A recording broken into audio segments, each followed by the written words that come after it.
After my husband died, his kids said, "We want the estate, the business, everything." My lawyer begged me to fight. I said, "Give it all to them." Everyone thought I'd lost my mind. At the final hearing, I signed the papers. The kids smiled until their lawyer turned pale when he read, "I'm glad to have you here. Follow my story until the end and comment the city you're watching from so I can see how far my story has reached." The funeral flowers were still fresh when they decided to destroy me. I sat in Floyd's leather chair in his home office, the same chair where he'd spent countless evenings reviewing business documents and planning our future together. 22 years of marriage, and now I was supposed to pretend that the two men standing before me had any right to decide my fate. Sidney, Floyd's eldest son, wore his father's death like an expensive suit, perfectly tailored to his advantage. At 45, he possessed the same commanding presence Floyd once had, but none of the warmth. His steel-gray eyes swept over me with the cold calculation of a businessman evaluating a bad investment. "Colleen," he said, his voice carrying that patronizing tone I'd grown to hate over the years. "We need to discuss some practical matters." Edwin, 3 years younger, but somehow looking older with his prematurely thinning hair and soft jaw, stood beside his brother like a loyal lieutenant. Where Sidney was sharp edges and calculated moves, Edwin was passive aggression wrapped in false concern. "We know this is difficult," Edwin added, his voice dripping with synthetic sympathy. "Losing Dad so suddenly, it's been hard on all of us. Hard on all of us. As if they'd been the ones holding Floyd's hand during those long nights in the hospital. As if they'd been the ones making impossible decisions about treatments and pain management. They'd shown up for the funeral, of course. Sidney flying in from his law practice in San Francisco. Edwin driving up from Los Angeles where he ran some vague consulting business. But during the 3 months of Floyd's illness, when it really mattered, I'd been alone. "What kind of practical matters?" I asked, though something cold was already settling in my stomach. Sidney exchanged a look with Edwin, a silent communication perfected over decades of shared secrets and mutual understanding. It was the kind of look that excluded everyone else in the room, everyone like me. "The estate," Sidney said simply. "Dad's assets, the properties, the business interests. We need to sort out how everything will be distributed." I felt my fingers tighten around the arms of Floyd's chair. The leather was worn smooth from years of his hands in the same position, and I found comfort in that familiar texture. Floyd and I discussed this extensively. He assured me that everything was taken care of. "Well, yes," Edwin said, his tone suggesting that I was missing something obvious. "Dad did make provisions, but perhaps he didn't explain the full complexity of the situation." Sidney pulled out a manila folder from his briefcase and set it on Floyd's desk, the same desk where Floyd had kissed me goodbye every morning for 22 years. The folder was thick, official-looking, intimidating in the way that legal documents always were. "The will is quite clear," Sidney continued, opening the folder with theatrical precision. "The house here in Sacramento, valued at approximately $850,000, goes to Edwin and myself jointly. The villa at Lake Tahoe, $750,000, also goes to us. The business assets, roughly $400,000, will be distributed between us as well." Each number hit me like a physical blow. Our home, the place where Floyd and I had built our life together, where we'd hosted Christmas dinners and anniversary parties, where we'd talked about growing old together, gone. The villa where we'd spent our honeymoon, where we'd celebrated our 10th anniversary, where Floyd had told me he loved me for the first time, gone.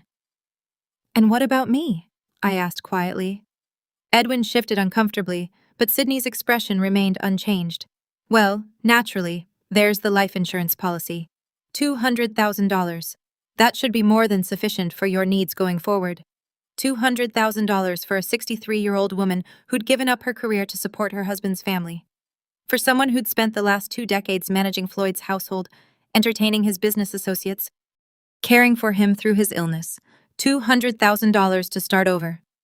"I see," I said, though I didn't see it all. This couldn't be right. Floyd had promised me that I'd be taken care of, that I'd never have to worry about security or stability.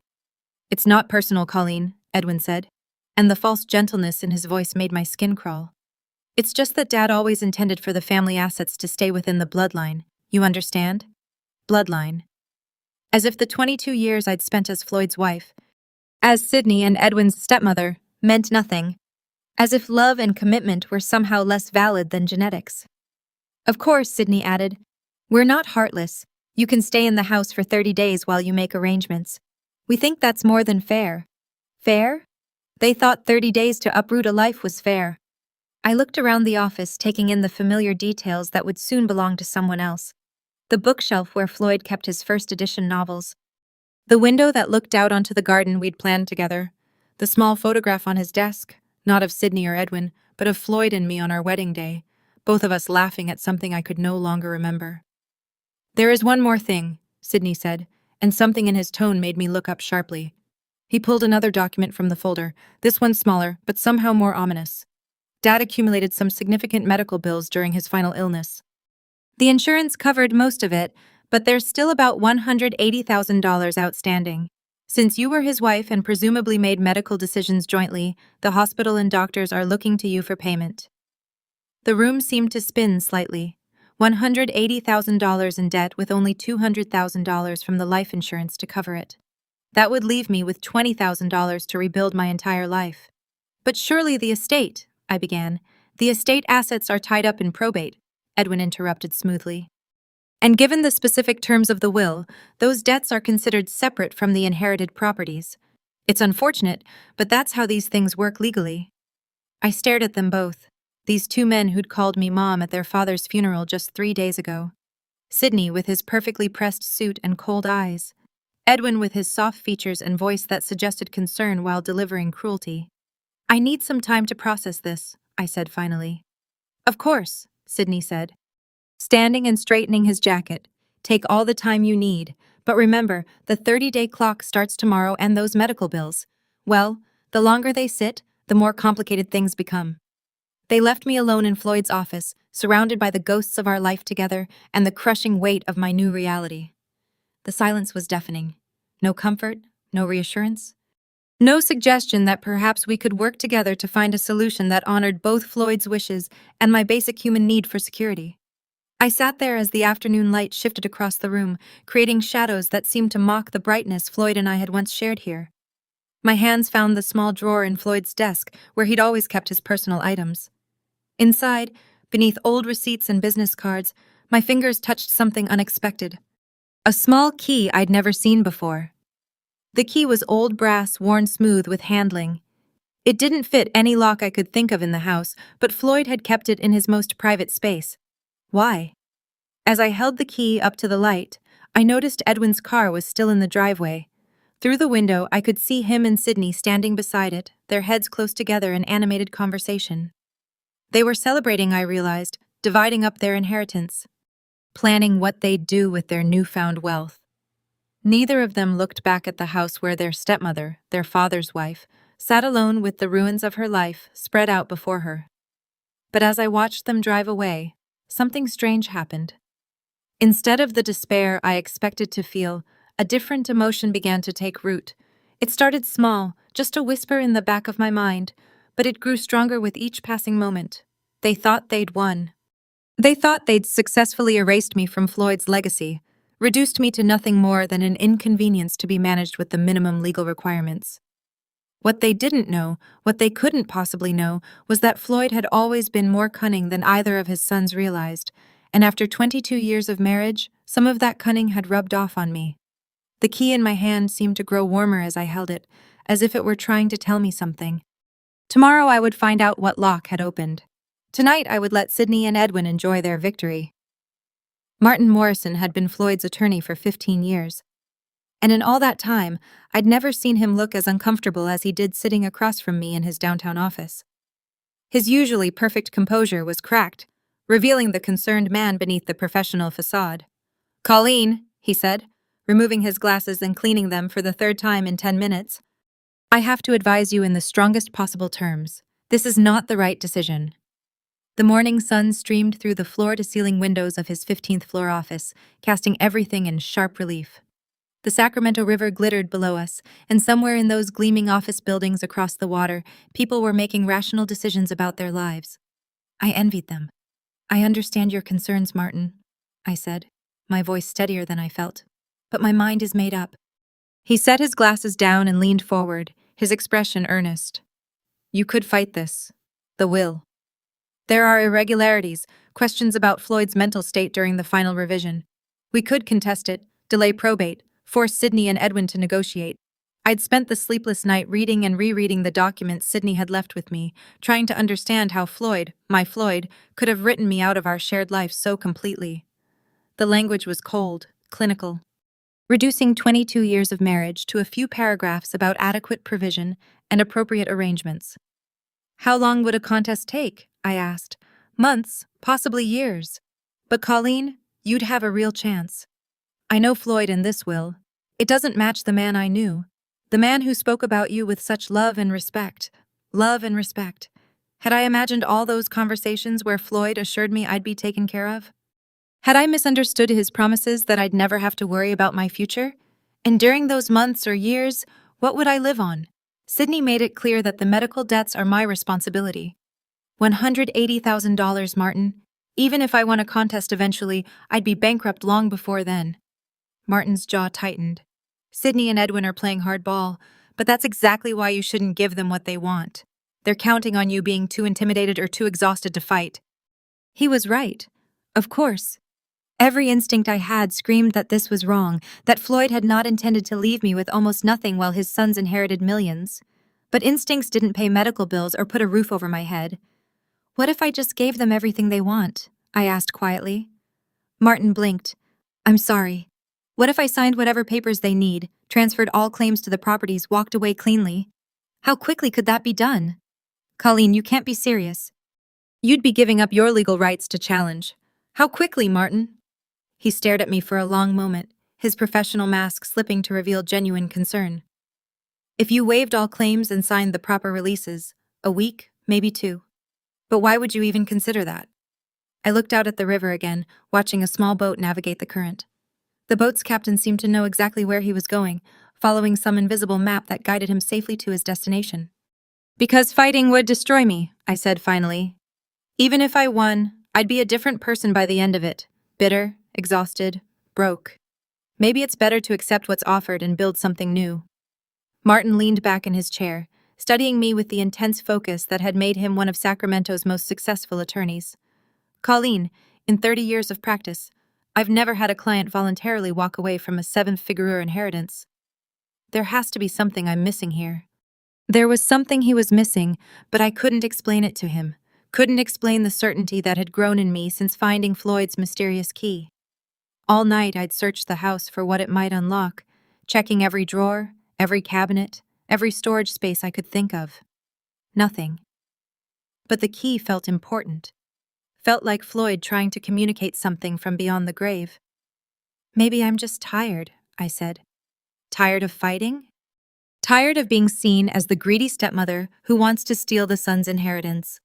Maybe it's easier to let them have what they think they deserve. What they think they deserve. Martin's voice sharpened. Colleen, this isn't about what they deserve. This is about what Floyd intended. And I'm telling you, as his attorney and friend, this will doesn't reflect his true wishes. Before I could respond, my phone buzzed. A text message from an unknown number. Mrs. Whitaker, this is Edwin. Could we meet today to discuss timeline for property transfer? Want to make this as smooth as possible for everyone involved. The politeness was almost worse than Sydney's cold directness. At least Sydney didn't pretend to care about making things smooth for me. They're already planning the transfer, I said, showing Martin the message. His face darkened. They're rushing you. Classic pressure tactic. Colleen, I'm begging you to reconsider. Take time to grieve, to process what you've lost. Don't make irreversible decisions while you're in shock. But I wasn't in shock anymore. The numbness that had carried me through Floyd's illness and death was lifting, replaced by something that felt almost like clarity. I couldn't fight Sydney and Edwin with their lawyers and their sense of entitlement and their intimate knowledge of Floyd's business affairs. But maybe I didn't need to fight them directly. If I were to sign the papers, I said slowly, what exactly would I be signing away? Martin sighed heavily, recognizing defeat. All claims to the primary residence, the Lake Tahoe property, the business assets, any joint accounts or investments. You'd retain only the life insurance payout and any personal property that was specifically yours before the marriage. And in exchange, they'd agree to handle the medical debts from the estate funds before distribution. You'd walk away clear of those obligations. That was something. At least it would leave me with the full $200,000 instead of just $20,000 after debt payments. Still not enough for long-term security, but enough to survive while I figured out what came next. I need to see the exact language, I said. Martin opened his laptop and began typing. I'll draft something that protects your interests as much as possible under the circumstances. But Colleen, once you sign this, there's no going back. You'll have no legal recourse if you later discover information that would have changed your decision. I understand. But even as I said it, I wondered if I really did understand. The key in my purse seemed to grow heavier, a constant reminder that Floyd had left me something, some message or instruction that I hadn't yet deciphered. Was I making a terrible mistake by giving up so easily? Or was I being guided by an instinct that ran deeper than logic? My phone buzzed again. This time it was Sydney. Mother, we appreciate your cooperation in this difficult time. Edwin and I want to make the transition as painless as possible. Perhaps we could finalize everything by the end of the week. Mother. He called me mother when he wanted something, but it rang hollow. Now where had that familial concern been during Floyd's final months when I'd sat alone in hospital waiting rooms? They want everything signed by the end of the week, I told Martin. Of course they do. The faster they can get your signature, the less time you have to change your mind or seek a second opinion. He looked at me intently. Colleen, there's something about this whole situation that feels wrong to me. Sydney and Edwin are acting like they're afraid you might discover something that would complicate their inheritance. Men don't typically rush through probate unless they have reason to worry. That thought had occurred to me too. In all the years I'd known Sydney and Edwin, they'd never been particularly efficient or urgent about anything. Sydney was methodical to a fault, and Edwin was positively leisurely in his approach to business. This sudden push for quick resolution felt out of character. Maybe they're just eager to move on, I said, though I didn't believe it myself. Or maybe they know something you don't. Martin closed his laptop and leaned forward again. Colleen, I'm going to ask you one more time. Will you at least take 48 hours to think about this? Sleep on it. Talk to a friend, a counselor, someone who isn't emotionally invested in the outcome. I almost laughed. A friend? Floyd and I had been each other's best friends for 22 years. We'd let other friendships fade as we'd focused on building our life together, entertaining his business associates, managing his household. I'd been Floyd's wife, Sydney, and Edwin's stepmother. But I'd never quite figured out who I was as an individual woman. I don't need 48 hours, I said. I've already decided. Martin studied me for a long moment, then nodded slowly. All right, I'll draft the papers, but I want everything in writing. Their agreement to handle the medical debts, a clear timeline for when you'll receive the insurance payout, and a clause that protects you from any future claims related to Floyd's estate. Thank you. Don't thank me yet. I'm about to help you make what might be the biggest mistake of your life. As I left Martin's office and walked through the marble lobby toward the elevator, I caught a glimpse of my reflection in the polished walls. The woman looking back at me was someone I barely recognized. Older, certainly, but also somehow more solid, more present. For 22 years, I'd been Floyd's wife, defined by my relationship to him and to his sons. For the first time since his death, I was being forced to figure out who Colleen Morrison Whitaker was when stripped of those roles. The elevator doors opened and I stepped inside.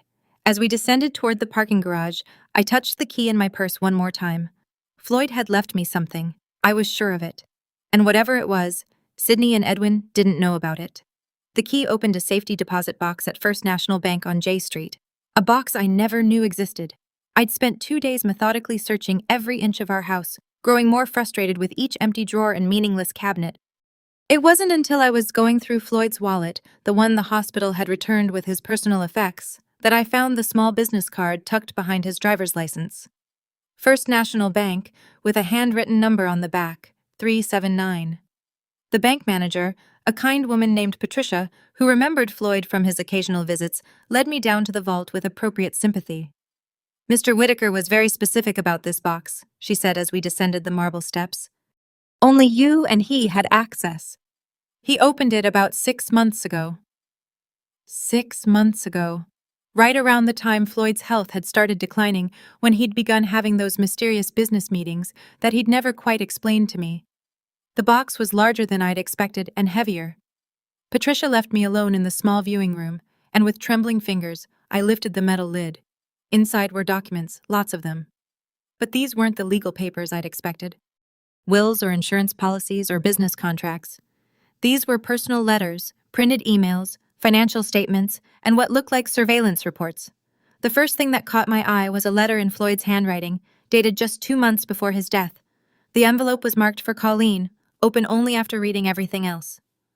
I set that aside and picked up the next document, a printed email exchange between Sydney and someone named Marcus Crawford. The timestamp showed it was from 8 months ago, and as I read, my blood grew cold. Marcus, Dad's getting worse. The doctors think he's got maybe 6 months. We need to move faster on the transfer protocols. Can you expedite the paperwork we discussed? The reply was equally chilling. Sydney, I've prepared the documents as requested. Once your father signs, the business assets will be restructured under the shell companies we established. The personal properties can be transferred immediately upon death. What about the wife? Colleen won't be a problem. She doesn't understand the business side, and by the time she figures out what's happening, it'll be too late. Dad trusts us completely. I had to read it twice before the meaning sank in. They'd been planning this for months. While I was caring for Floyd, driving him to doctor appointments, managing his medications, his sons were plotting to steal, not just from me, but from their own father. The next document was a bank statement for an account I'd never heard of. Whitaker Holdings, LLC. The balance showed $4.7 million. Below it was a handwritten note from Floyd. Colleen, this is our real savings. The boys think all my money is tied up in the house and business, but I moved the bulk of our assets here months ago. I was trying to protect us. $4.7 million. We weren't poor. We weren't even middle class. Floyd had been quietly wealthy, and Sydney and Edwin had been trying to steal from their dying father. My hands shook as I reached for the next item, a folder labeled Private Investigation Confidential. Inside were photographs, financial records, and a summary report from someone named James Mitchell, licensed private investigator. The photos showed Sydney entering and leaving what appeared to be an upscale casino in Reno. The timestamps indicated he'd made multiple trips over the past year, sometimes staying for several days. The financial records painted an even grimmer picture. Sydney owed $230,000 to various creditors, most of them connected to gambling debts. Edwin's file was just as damning. The investigation had uncovered that his consulting business was actually a front for a series of failed investment schemes. He'd lost nearly $300,000 of other people's money, including funds that belonged to several elderly clients who'd trusted him with their retirement savings. Both of Floyd's sons were drowning in debt and legal troubles. No wonder they were so eager to get their hands on their inheritance. But the most devastating document was a medical report dated 3 months before Floyd's death. It wasn't from his regular doctor. This was from a neurologist I'd never heard of. The summary was brief but conclusive. Patient shows no signs of cognitive impairment or diminished capacity. Mental faculties remain sharp and decision-making ability intact. Sydney and Edwin had been suggesting to anyone who would listen that Floyd's illness was affecting his judgment, that he wasn't capable of making sound decisions about his estate. But this report proved otherwise. Floyd had been completely mentally competent right up until the end. The final document in the folder was a copy of a different will, not the one Sydney had shown me, but one dated just 6 weeks before Floyd's death. This will left everything to me, with modest trust funds for Sydney and Edwin that would pay out annually, but couldn't be accessed all at once. A note in the margin in Floyd's handwriting read, "Original held by Mitchell and Associates, not Morrison Firm." My heart pounded as the pieces fell into place. There were 2 wills. Sydney and Edwin had somehow gained access to an older version and were using it to claim their inheritance, while the real final will was safely hidden with a different law firm. But why hadn't this Mitchell and Associates contacted me after Floyd's death? Why was I only discovering this now? I reached for Floyd's letter with trembling hands and carefully opened the envelope. "My dearest Colleen," it began. "If you're reading this, then I'm gone and the boys have shown their true colors. I'm sorry I couldn't tell you about all of this while I was alive, but I needed to be sure of what they were planning." The letter went on to explain how Floyd had grown suspicious when Sydney and Edwin suddenly became so attentive during his illness, not out of love, but because they were positioning themselves to control his estate. He'd hired the private investigator, moved the money, and created the elaborate plan to protect me. The boys think they're inheriting the house and the business. But what they don't know is that I've mortgaged both properties heavily in the past year. The house has a $1.2 million lien against it, and the business owes $800,000 to creditors. They're not inheriting assets, they're inheriting debt. I stared at the letter, hardly believing what I was reading. Floyd had essentially given Sydney and Edwin a poison pill disguised as an inheritance. The life insurance policy they mentioned is real, the letter continued, but it's not for 200,000. It's for 500,000, and the extra money is meant to help you start over. Martin Morrison was never supposed to handle my estate. I fired his firm 2 months ago, but didn't tell him. The boys must have convinced him to represent the family after my death. The final paragraph brought tears to my eyes. I know this seems cruel, but I couldn't stand by and watch them steal from you the way they've been stealing from everyone else. They made their choices, Colleen. Now they have to live with the consequences. You deserve better than what they were planning to give you. Take the money, start fresh, and don't look back. Love always, Floyd. Attached to the letter was a business card for Mitchell and Associates and a note that I should contact them immediately after reading the contents of the safety deposit box. I sat in that small, windowless room for nearly an hour, trying to process everything I'd learned. Floyd hadn't abandoned me. He'd been protecting me. And Sydney and Edwin, the men who'd called me mother at the funeral, who'd spoken so eloquently about family and legacy, were nothing more than common thieves. But there was something else, something that made my stomach churn. If Sydney and Edwin were so desperate for money that they'd steal from their dying father, what would they do when they discovered their inheritance was actually a mountain of debt? Would they come after me? Would they try to force me to help them out of the financial hole Floyd had dug for them? I carefully placed all the documents back in the safety deposit box, except for the business card and Floyd's letter. Those I tucked safely in my purse. Tomorrow, I would call Mitchell and Associates and find out exactly what Floyd had arranged. But tonight, I had to sit through dinner with Sydney and Edwin, knowing what I now knew about them. I had to smile and nod while they discussed their plans for our properties, pretending I didn't know they were about to inherit nothing but debt and legal troubles. As I drove home, my phone rang. It was Edwin. "Colleen," he said, his voice warm with false affection. "Bianca and I would love to have you over for dinner tonight. We thought it would be nice to spend some family time together before we finalize all the legal matters." "Family time? How thoughtful of them." "That sounds lovely," I said, surprised by how steady my voice sounded. "What time?" 7 o'clock. "And Colleen, we really want you to know how much we appreciate how gracefully you're handling everything. Dad would be proud. Dad would be proud if Edwin only knew what Dad had really thought about his gambling-addicted, debt-ridden sons." As I hung up and continued driving toward what would probably be my last dinner as a member of the Whitaker family, I realized something had changed in me. The grief and confusion I'd been carrying since Floyd's death were still there, but they were now mixed with something else, something harder and more focused. Sydney and Edwin thought they were so clever, manipulating the grieving widow, rushing me into decisions before I could think clearly. They had no idea that their father had been 10 steps ahead of them the entire time. And they certainly had no idea that I was about to be 10 steps ahead of them, too. Dinner was going to be very interesting indeed. Edwin and Bianca's house in Granite Bay was a monument to borrowed money and false success.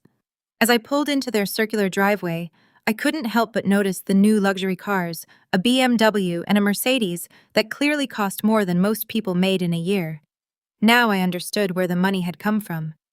Bianca answered the door, wearing a designer dress that probably cost more than my monthly grocery budget. At 38, she'd perfected the art of looking expensively maintained. Highlights that cost $600 every 8 weeks, nails that required weekly touch-ups, jewelry that sparkled with the kind of stones that came with insurance riders. "Colleen," she exclaimed, pulling me into an air kiss that barely grazed my cheek. "You look wonderful. How are you holding up?" The concern in her voice was about as genuine as her nail color, but I smiled and played along. "I'm managing, dear. Thank you for having me." Sydney was already there, lounging in Edwin's study with a scotch in his hand that probably cost more per bottle than I spent on groceries in a month. The room was all dark wood and leather designed to project success and stability. What it actually projected now that I knew the truth was desperate overreach. "Mother," Sydney said, standing to give me a brief hug, "you're looking better. I was worried about you after our conversation yesterday." Yesterday?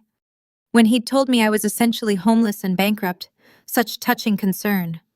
Edwin emerged from the kitchen carrying a wine glass filled with what looked like a very expensive Chardonnay. "Colleen, so glad you could make it.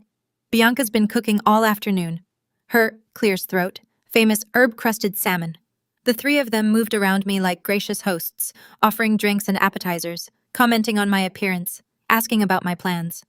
It was a masterful performance of family concern, And if I hadn't spent the afternoon reading about their gambling debts and failed business ventures, I might have been touched.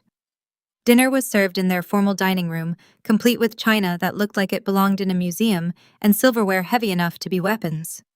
Bianca had indeed outdone herself.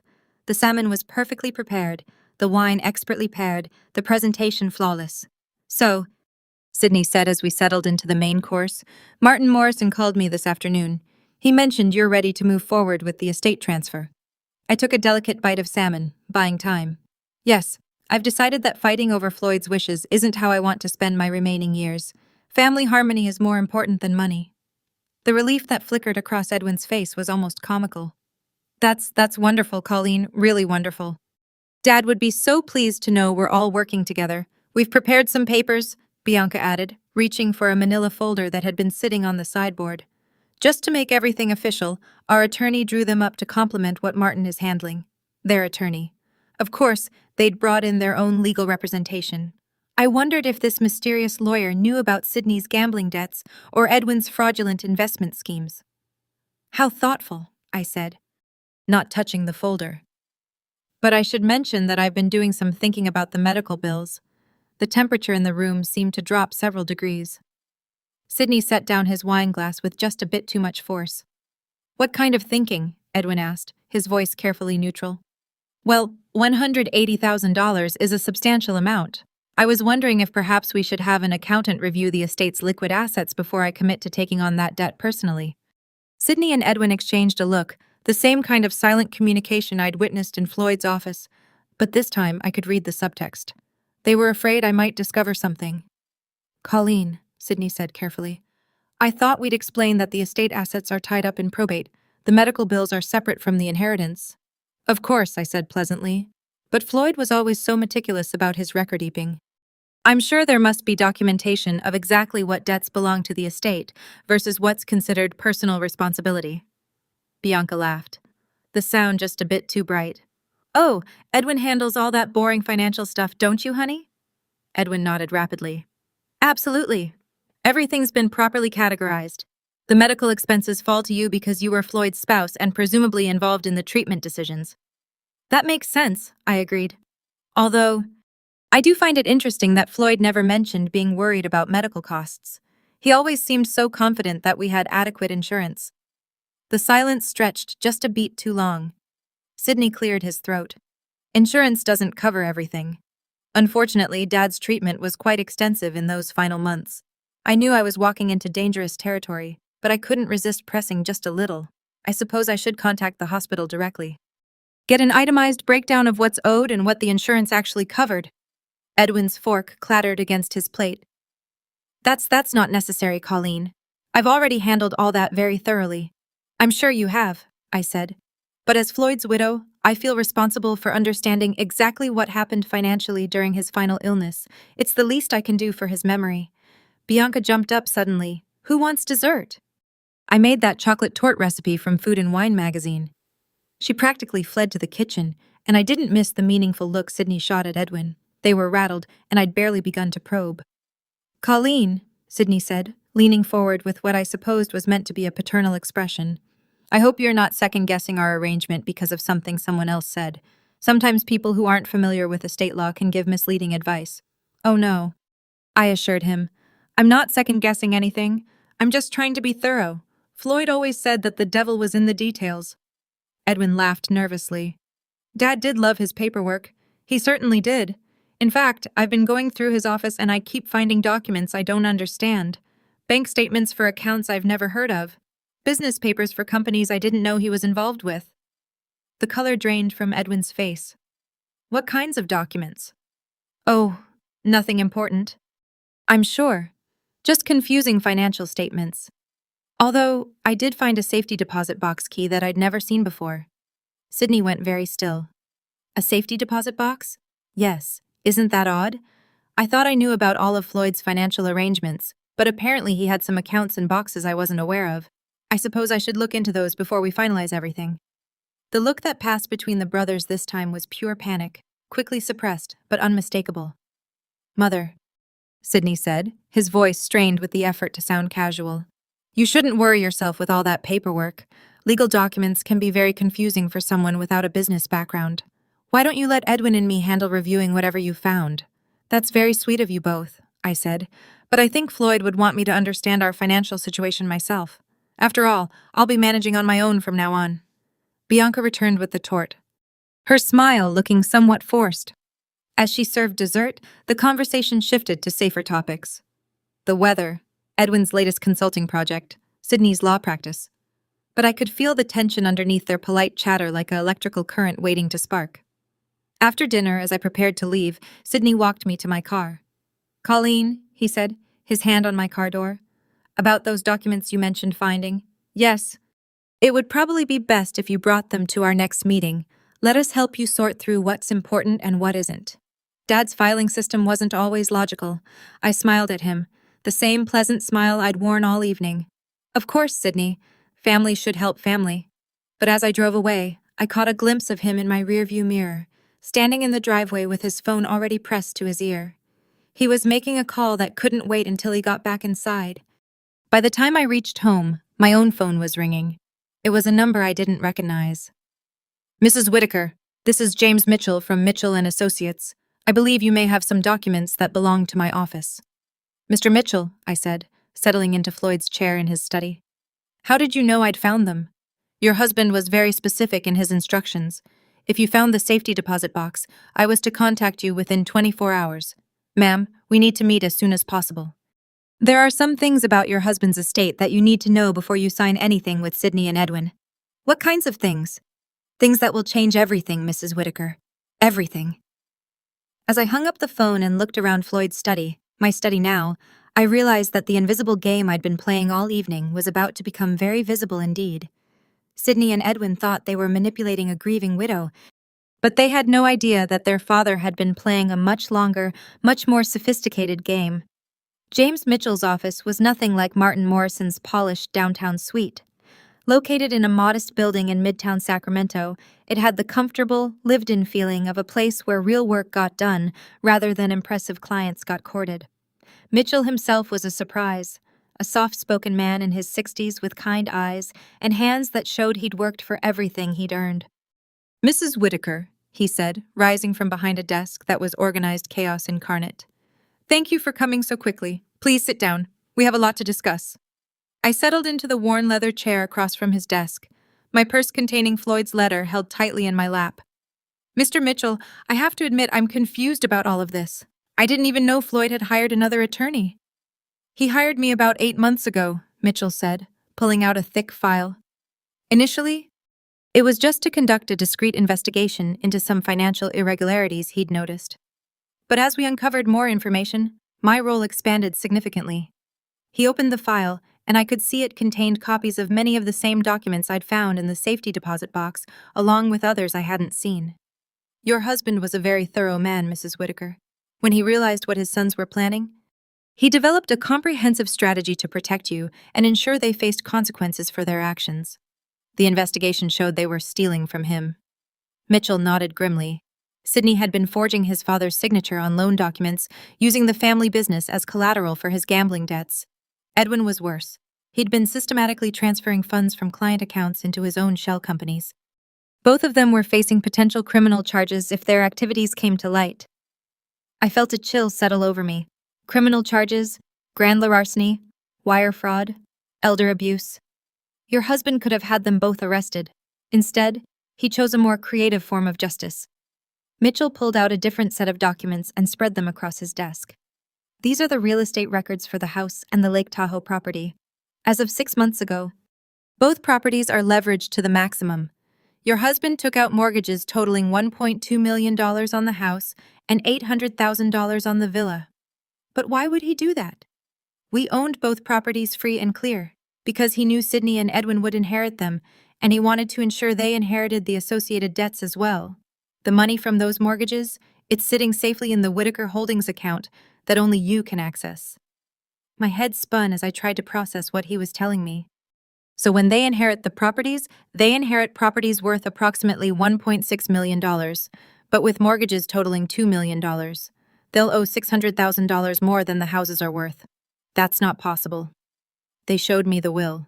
They showed you an outdated will. Mitchell interrupted gently. One that was superseded by a final version your husband executed 6 weeks before his death. The real will leaves everything to you with the stipulation that if you choose, you can gift the properties to Sydney and Edwin. The choice is entirely yours. He handed me a copy of the real will. As I read through the legal language, one clause stood out. I leave the decision of what, if anything, my sons Sydney and Edwin shall inherit entirely to my beloved wife Colleen, trusting in her wisdom and judgment to determine what they truly deserve. Floyd left it up to me, I whispered. He did. And Mrs. Whitaker, there's more. The life insurance policy isn't for $200,000. It's for $500,000. And there's an additional policy for $300,000 that Sydney and Edwin don't know about. $800,000. Combined with the money Floyd had moved to the protected accounts, I wasn't just secure, I was wealthy. But here's the most important part, Mitchell continued. Your husband documented everything. Every forged signature, every fraudulent transfer, every lie Edwin told during his illness. If you choose to pursue criminal charges, we have more than enough evidence to ensure convictions. The room seemed to tilt slightly as the full scope of Floyd's plan became clear. He hadn't just protected me. He'd given me the power to decide Sydney and Edwin's fate. What happens if I don't pursue charges, but also don't give them the properties?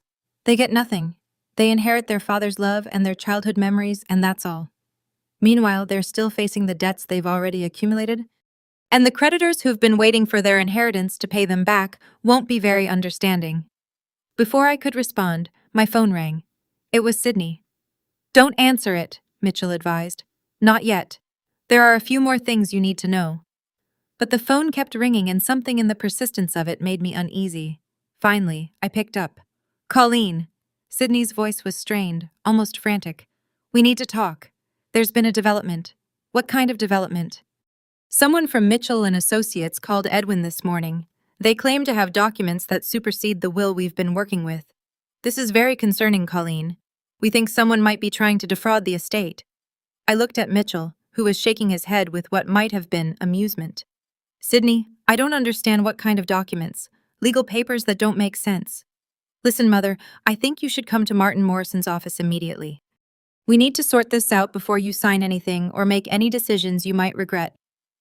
The urgency in his voice was telling. They'd discovered they weren't inheriting what they thought, and they were panicking. I'll be there in an hour, I said, and hung up.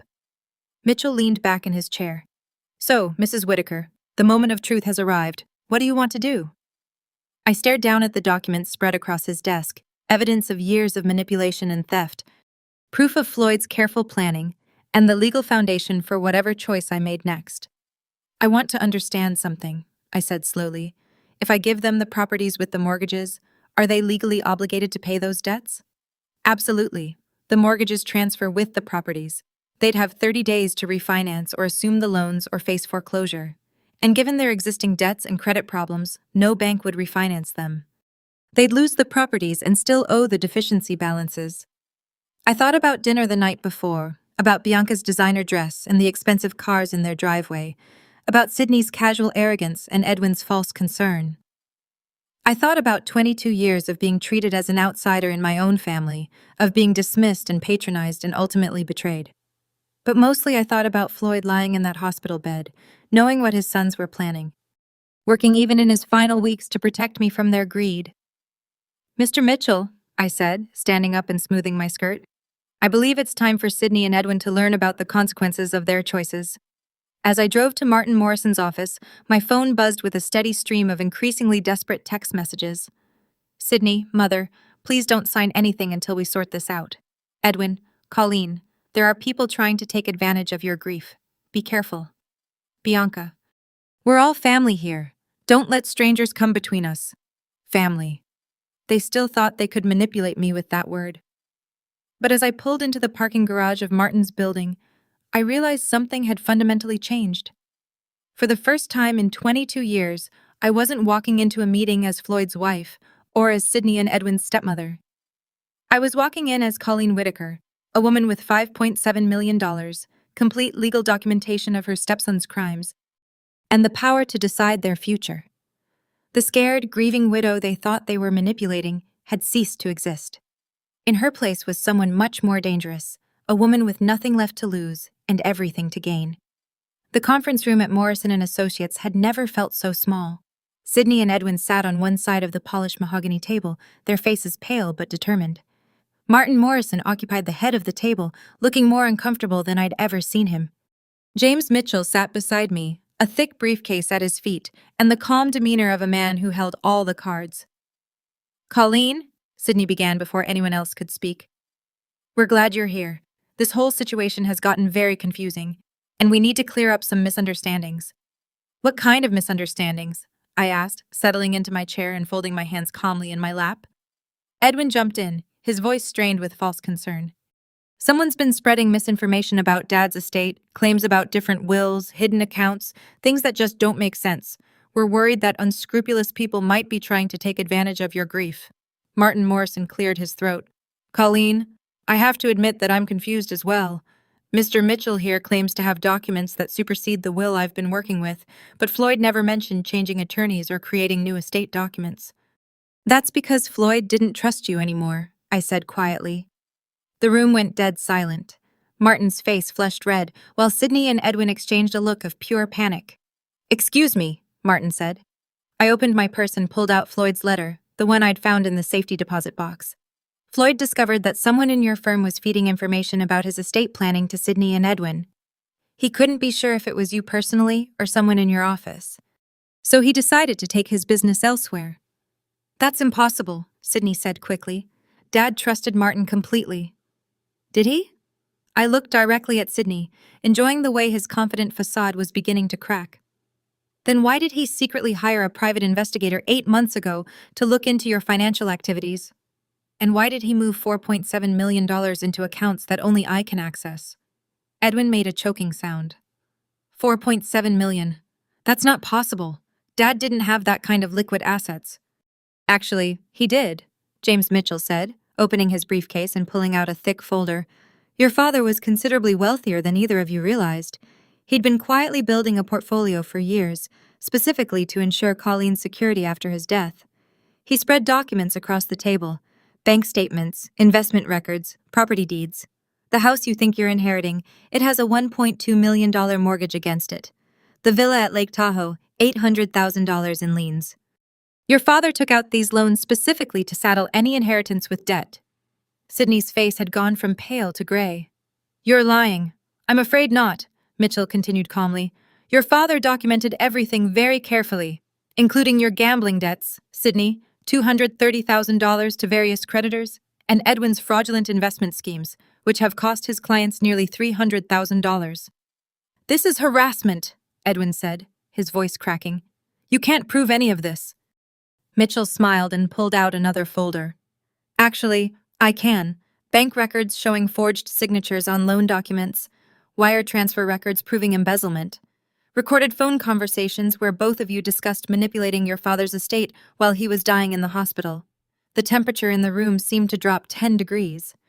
Martin Morrison was staring at the documents with the horrified expression of a man realizing he'd been completely played.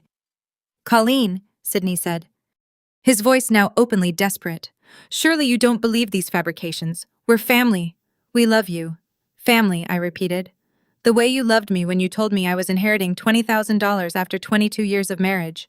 The way you loved me when you gave me 30 days to find somewhere else to live." Bianca, who had been silent until now, suddenly spoke up. "This is all just a misunderstanding. We can work this out. We can make adjustments." "Actually," I interrupted, "there's nothing to work out. The real will, the legally binding one, leaves everything to me. The choice of what, if anything, Sydney and Edwin inherit is entirely mine." I reached into my purse and pulled out another document. "This is a gift deed I had prepared this morning. I'm giving you exactly what you tried to give me." Sydney grabbed the document and read it quickly, his face cycling through confusion, understanding, and finally horror. "You're giving us the house and the villa," Edwin said slowly. "But with the mortgages, that's correct. You'll own properties worth approximately $1.6 million with associated debts of $2 million.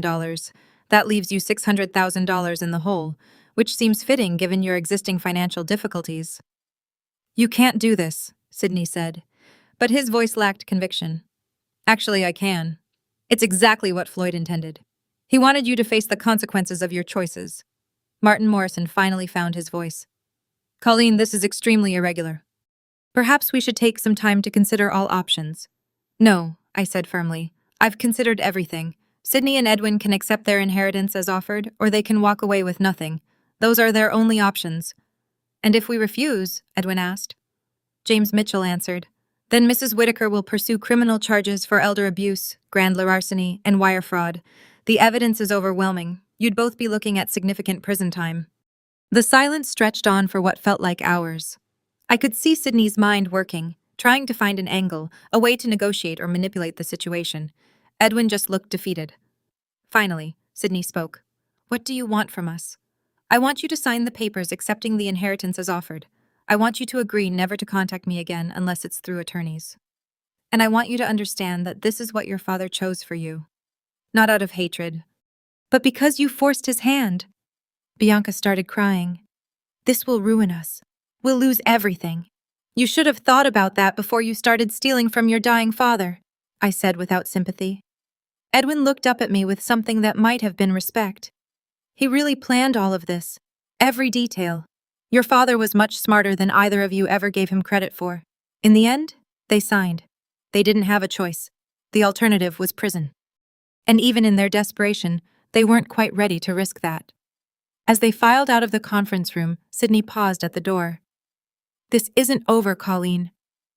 Yes, it is, I replied calmly. It's completely over.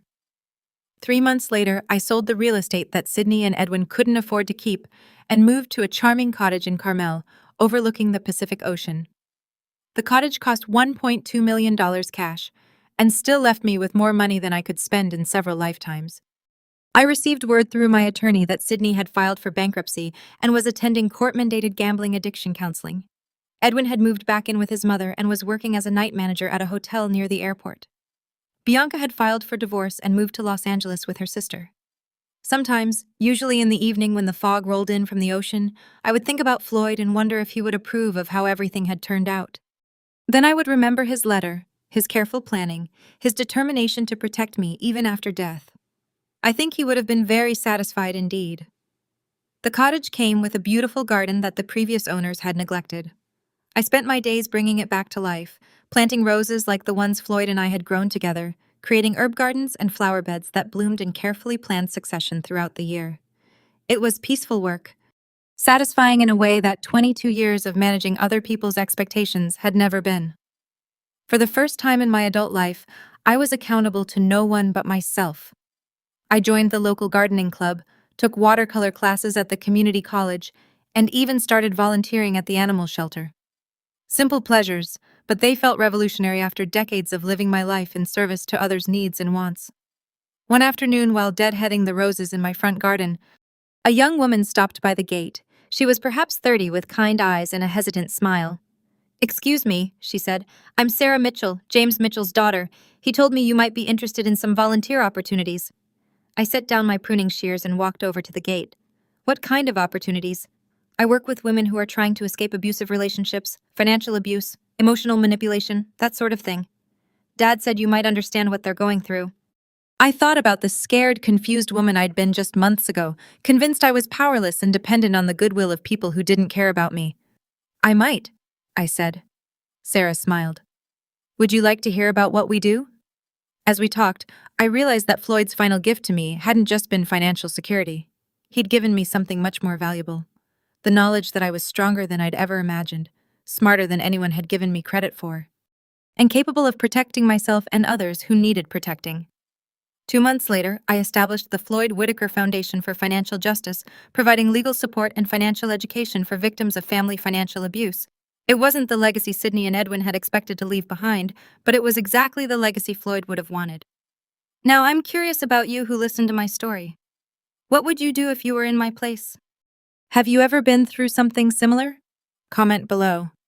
And meanwhile, I'm leaving on the final screen 2 other stories that are channel favorites, and they will definitely surprise you. Thank you for watching. Until